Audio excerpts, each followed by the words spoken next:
నువ్వు దేనినైతే ఎక్కువగా ఇష్టపడుతున్నావో అదే నిన్ను ఎక్కువ గాయపరుస్తుంది.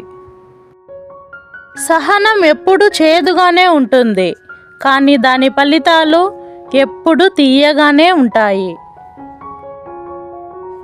నీకు నచ్చినట్టు బ్రతకాలంటే ధైర్యం కావాలి. ప్రపంచానికి నచ్చినట్టు బ్రతకాలంటే సర్దుకుపోవాలి. విజయం కలిగిందని విర్రవీగకో, అపజయం కలిగిందని నిరాశపడకో. విజయమేమి అంతం కాదో, అపజయమేమి తుదిమెట్టు కాదో. జీవితంలో మనం చేసే తప్పుల్ని గమనించేది ఇద్దరే, ఒకరు పరమాత్మ, ఇంకొకరు అంతరాత్మ. కన్నీటి విలువ తెలిసిన వాడికే జీవితం విలువ తెలుస్తుంది. జీవితం విలువ తెలిసిన వాడికే అసలు ఎలా జీవించాలో తెలుస్తుంది. జీవించడం తెలుసుకున్నవాడు ఎన్నటికీ ఓడిపోడు. నీ సంతోషాన్ని వేరే వాళ్ళ దగ్గర వెతికితే జీవితాంతం వెతుకుతూనే ఉంటావు. నీ సంతోషాన్ని నీలో వెతుక్కో, ప్రతి క్షణం సంతోషంగా ఉంటావు.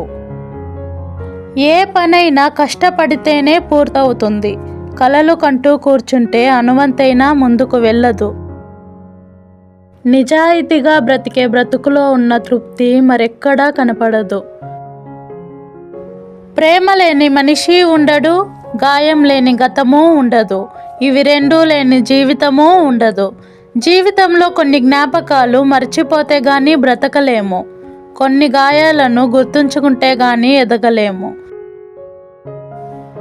ఎవరైతే ధర్మ మార్గంలో పయనిస్తారో వారి పయనం అత్యంత కఠినంగా మారుతుంది. ఇక ఆ ధర్మ మార్గమే వారిని సర్వోత్తమ స్థాయికి తీసుకువెళ్తుంది. ఆగిపోయిన వాడు ఎన్నటికీ గెలవడు, గెలిచేవాడు ఎన్నటికీ ఆగడు.